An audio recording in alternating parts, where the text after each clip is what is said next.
KSEBയുടേതായിട്ട് കേന്ദ്രത്തിൽ നിന്ന് കിട്ടാമായിരുന്ന 500 കോടിയുടെ കടത്തിന് വേണ്ടിയുള്ള ശ്രമം വിഫലമായി എന്ന ഒരു ന്യൂസാണ് ഈ അടുത്ത ദിവസം പുറത്തു വന്നത്. അതിനു മുൻപ് തന്നെ നമ്മൾ KSEBക്ക് 0.5% സാധാരണ GSDPയുടെ 3% വായ്പ എടുക്കാൻ സമ്മതിക്കുക. ഈ കഴിഞ്ഞ വർഷം GSDPയുടെ 3.5% വരെ വായ്പ എടുക്കാൻ കേന്ദ്ര ഗവൺമെന്റ് തത്വത്തിൽ സമ്മതിച്ചിരുന്നു.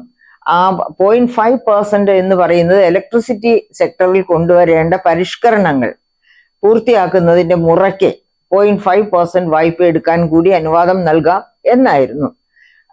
പക്ഷേ ഇപ്പോൾ അവസാന ഘട്ടത്തിൽ, അതായത് മാർച്ച് മാസം ആയപ്പോഴേക്കും നമുക്ക് 19,351 കോടി കൂടി കടമെടുക്കാൻ അനുവദിക്കണം എന്ന് പറഞ്ഞ് സംസ്ഥാന ഗവൺമെന്റ് സുപ്രീം കോടതിയിൽ പോകുന്നു. കേന്ദ്രത്തിനെതിരെ നടപടികളുമായി സുപ്രീം കോടതി ഇടപെട്ട് സംസ്ഥാന സർക്കാരും കേന്ദ്ര ഗവൺമെന്റും തമ്മിൽ ചർച്ചയ്ക്ക് നിർദ്ദേശിക്കുന്നു. ആ ചർച്ചയുടെ ഫലം ആദ്യം ഒട്ടും സംസ്ഥാനത്തിന് സഹായകരമായിരുന്നില്ല.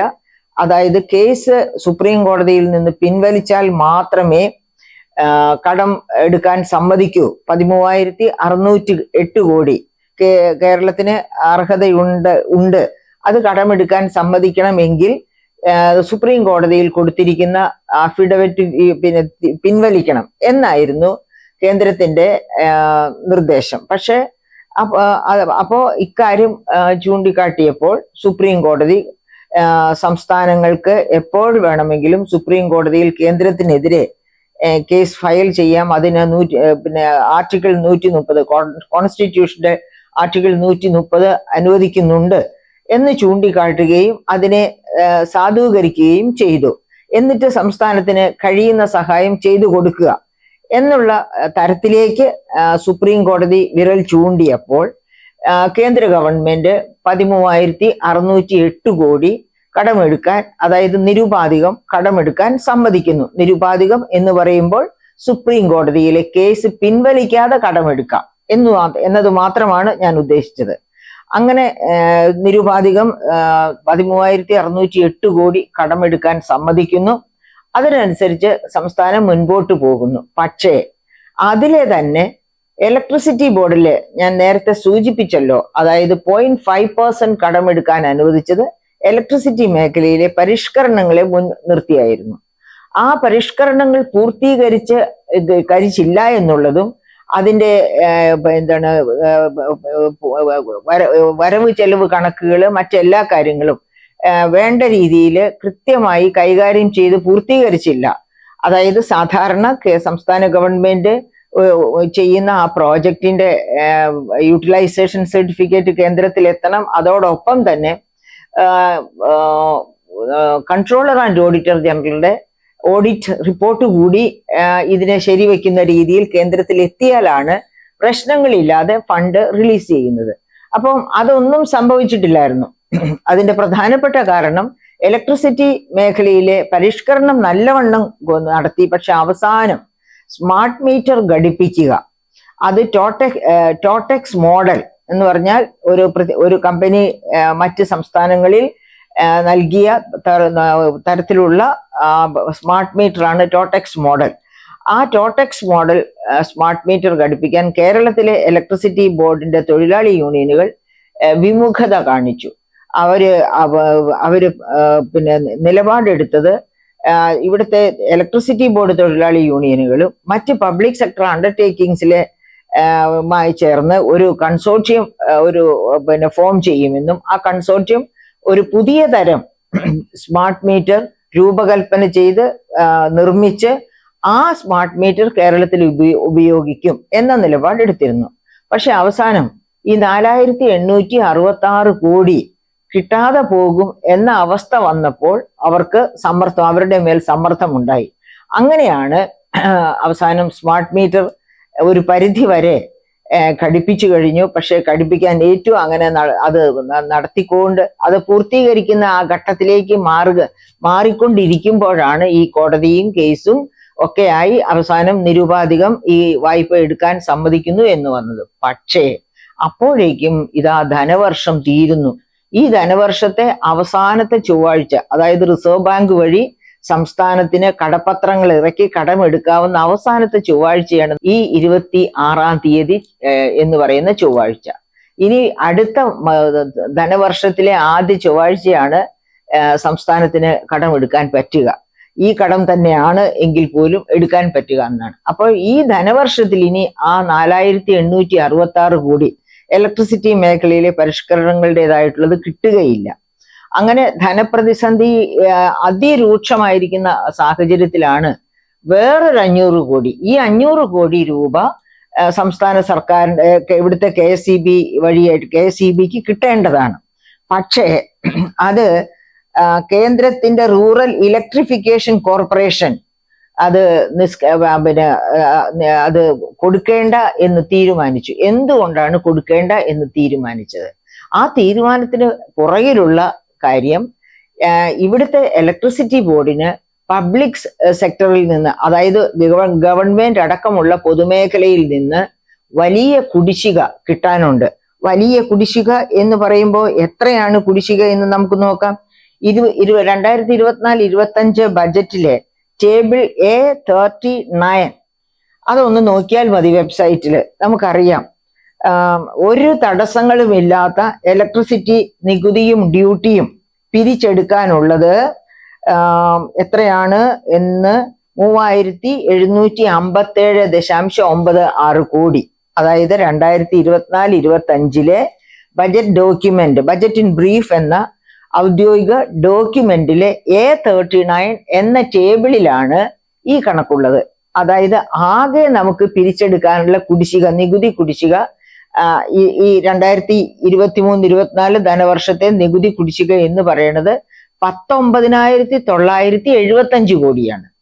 അതിൽ തന്നെ ഇലക്ട്രിസിറ്റി ബോർഡിന്റെ യാതൊരു തടസ്സങ്ങളും ഇല്ലാത്ത ബോർഡിന് പിരിച്ചെടുക്കാനുള്ള കുടിശ്ശിക 3757.96 കോടിയാണ്. അപ്പൊ തടസ്സങ്ങൾ ഇല്ലാത്ത കുടിശ്ശിക എന്ന് പറഞ്ഞാൽ അത് ഇലക്ട്രിസിറ്റി ബോർഡിന്റെ പിടിപ്പുകേട് കൊണ്ട് മാത്രമാണ് എന്നാണ് അർത്ഥമാക്കുന്നത്.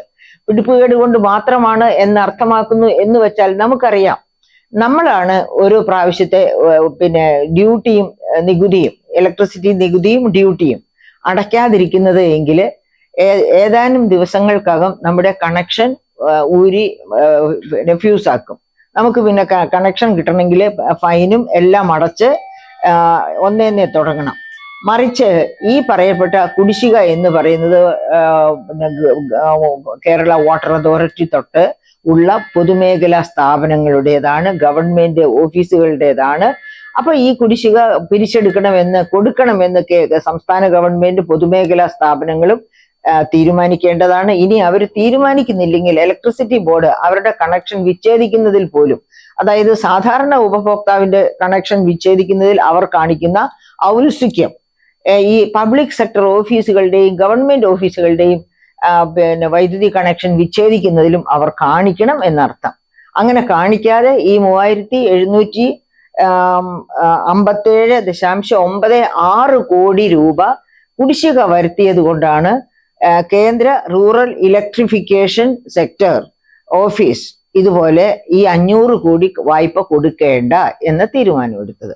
അപ്പോൾ അതും നമുക്ക് നഷ്ടമായിരിക്കുന്നു ഈ ധനവർഷം. അങ്ങനെ ധനപ്രതിസന്ധി അതിരൂക്ഷമായിരിക്കുന്ന ഒരു സാഹചര്യത്തിലാണ് ഈ ഓരോ ഇരുട്ടടികൾ ഒന്നൊന്നായി സംസ്ഥാന ഗവൺമെന്റിന് മേൽ വന്നു വീണുകൊണ്ടിരിക്കുന്നത്. അപ്പൊ നമുക്ക് ഇനിയിപ്പൊ ഈ വർഷം ചെയ്യാവുന്നതെന്ന് വെച്ചാൽ കടപ്പത്രം വിറ്റൊന്നും എടുക്കാൻ ഒക്കില്ല. അപ്പം ഈ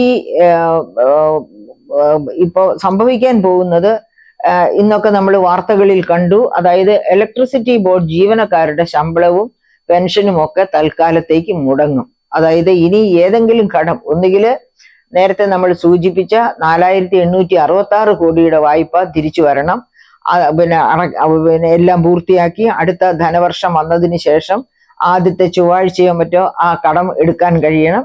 അതുമല്ലെങ്കിൽ ഈ 500 കോടി, അതായത് കുടിശ്ശിക പിരിച്ചെടുക്കുകയാണെങ്കിൽ ഈ 500 കോടി ലഭ്യമാകും. അതായത് സംസ്ഥാനത്തിനകത്തുനിന്ന് പിരിച്ചെടുക്കേണ്ട കുടിശ്ശിക പിരിച്ചെടുത്തു കഴിഞ്ഞാൽ കേന്ദ്ര മന്ത്രാലയം ഇങ്ങനെ ഒരു 500 കോടിയുടെ കടമെടുക്കാനും കേന്ദ്ര റൂറൽ ഇലക്ട്രിഫിക്കേഷൻ മന്ത്രാലയം ഈ കടമെടുക്കാനും സമ്മതിക്കും. അപ്പോൾ ഇത് എടുക്കാൻ പറ്റും. അപ്പൊ അതുവരെ ഇലക്ട്രിസിറ്റിയുടെ തൽക്കാലം ഇപ്പോൾ കിട്ടിക്കൊണ്ടിരിക്കുന്ന അനുദിന വരുമാനം കൊണ്ട് അവരുടെ ശമ്പളമോ ഒന്നും നടക്കില്ല. അപ്പം അതും ഇന്ന് സാധാരണ സർക്കാർ ജീവനക്കാരുടെ ശമ്പളവും പെൻഷനും പോലെ ഈ മാർച്ച് മാസത്തിലെ ശമ്പളവും പെൻഷനും ഇലക്ട്രിസിറ്റി ബോർഡ് ജീവനക്കാർക്കും മുടങ്ങാനാണ്. അതായത് തൽക്കാലത്തേക്ക് ഏതാനും ദിവസങ്ങളിലേക്ക് മുടങ്ങാൻ തന്നെയാണ് സാധ്യതയുള്ളത്.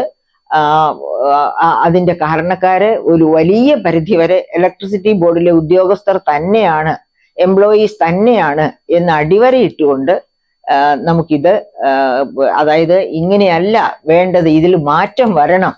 അതായത് ടോട്ടക്സ് മോഡലാകട്ടെ ഏത് മോഡലാകട്ടെ സമയബന്ധിതമായി ഒരു കൺസോർഷ്യം ഫോം ചെയ്ത് സ്വന്തമായിട്ട് ഒരു സ്മാർട്ട് മീറ്റർ രൂപകൽപ്പന ചെയ്യാൻ എംപ്ലോയീസിന് കഴിയുമെങ്കിൽ അങ്ങേയറ്റം നല്ലതാണത്. അത് പ്രോത്സാഹിപ്പിക്കപ്പെടേണ്ടതാണ്. പക്ഷേ അത് സമയബന്ധിതമായി ചെയ്യാനുള്ള ഒരു ഇച്ഛാശക്തി അതുകൂടി എംപ്ലോയീസ് കാണിക്കണം.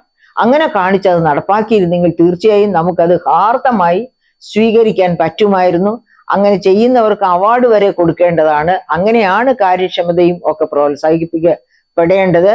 പക്ഷേ കഷ്ടകാലത്തിന് ഇവിടെ ഈ ഞങ്ങളത് സ്മാർട്ട് മീറ്റർ ഉണ്ടാക്കാമെന്ന് പറഞ്ഞെങ്കിലും ഇതുവരെയും ഒന്നും നടന്നില്ല. നടക്കാത്തത് കൊണ്ടാണല്ലോ അവസാനം ടോട്ടക്സ് മോഡലിലേക്ക് തന്നെ തിരിയേണ്ടി വന്നെങ്കിലും ആ കടം ഇപ്പോഴും കിട്ടാതെ ഇരിക്കുകയും ചെയ്യുന്നു. അതായത് ഈ പിന്നെ ടോട്ടക്സ് മോഡലിലുള്ള സ്മാർട്ട് മീറ്റേഴ്സ് പൂർത്തീകരിച്ചില്ല.